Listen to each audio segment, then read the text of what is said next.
Le barach gún na abist ha mi a fiachim ni clachaige a yelling. Sé piaun ingrid mean in Charlotte via clachig, ag san dú ha mi dul shaltan gud cymil a nimi jalafráideach leis na piaun seo. Bhí féimeach in a paper, pencil agus rubber agus tar fin. Bhí mi a háisig le sketch den jalaf amach a pencil, agus bhí mi a huig go fechglach, gus nach eich gún jalaf cús. Inise son na piaun. Haid dahan uitrum a chud is mi barach daar na saidse arreist.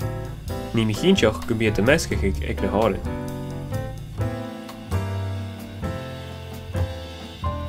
In oorsin, kun mi bekken da eile son dóinach a harsca.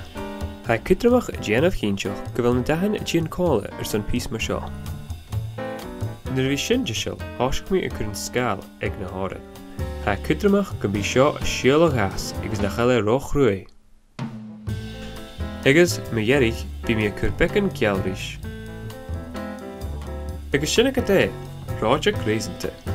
Na chur na chaine, go raibh saoire go hain get na chaile caiad cáltach rís go tríoch.